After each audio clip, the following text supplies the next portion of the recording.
It's another episode on the chef life, and on today's video we learn how to make puff, BOFROT, buffalo, whatever you want to call it. Hit the subscribe button and let's start cooking. So you are going to need these basic ingredients. You're going to need active yeast, or if you have instant yeast you can use that, but this is what I got. You're going to need nutmeg. It could be powdered one or the hard one, then you grate it. You're going to need some sugar, and then most importantly you're going to need some flour.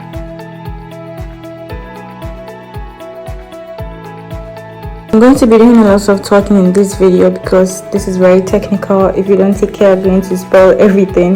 This is my second puff because I messed up the first one, so it's very important that you pay attention. So the first thing you do is to activate the yeast. So in activating the yeast, what you do is you add 1 teaspoon of sugar to the yeast.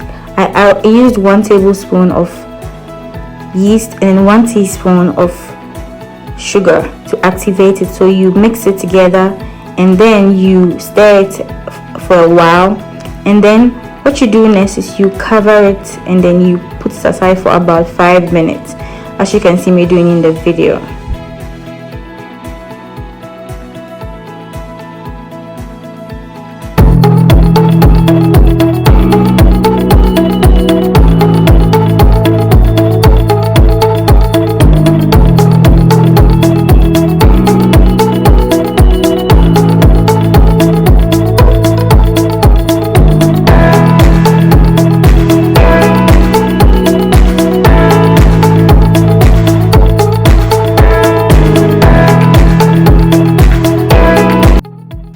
At this point our yeast has been activated or set aside for 5 minutes. As you can see, it has changed completely. It has this foamy feeling or this foamy look at the top. If it's looking like this, it's ready to be used. So you add it to the mixture you've done already, the flour, the sugar, and then the nutmeg, and then you mix. This is not the right thing to use to mix, guys. I almost spoiled it. So if you have a whisk, if not, use your hands.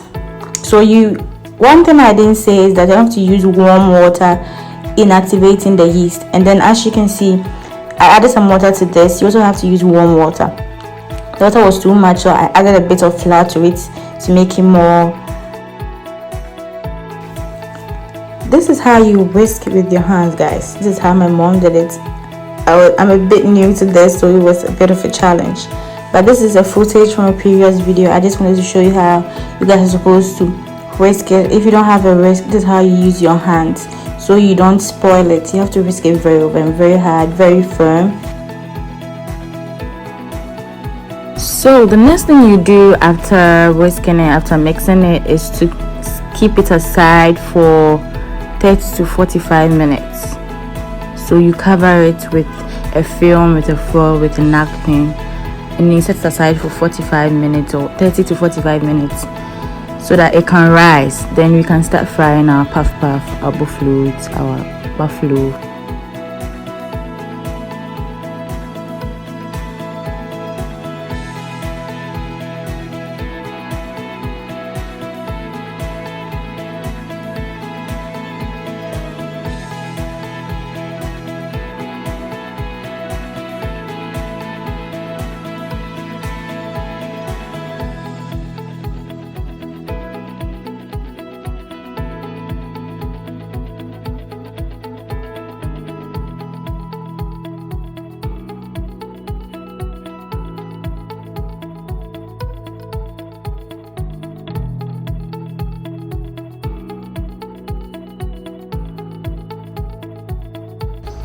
I apologize for the kind of darkness in the frying part of the video. It was getting a bit dark when we got to this part, but I'm sure everybody can see what is happening here. We are frying the puff.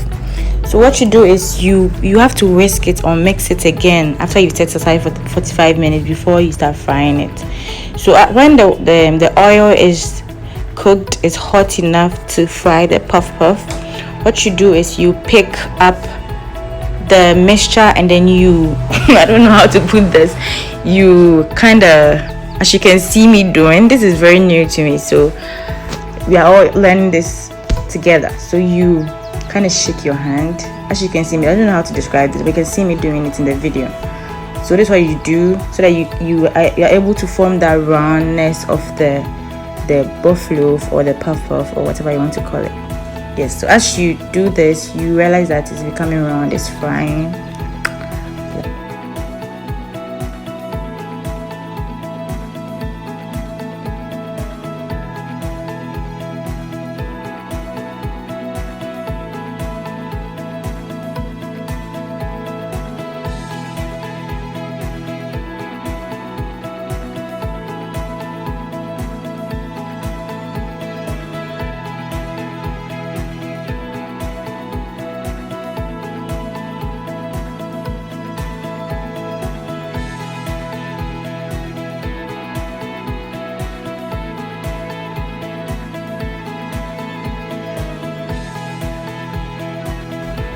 Once it's gotten to the color or the how should I even put this, the way you want it to be. Some people want it very crunchy, some people want it soft. I like mine soft.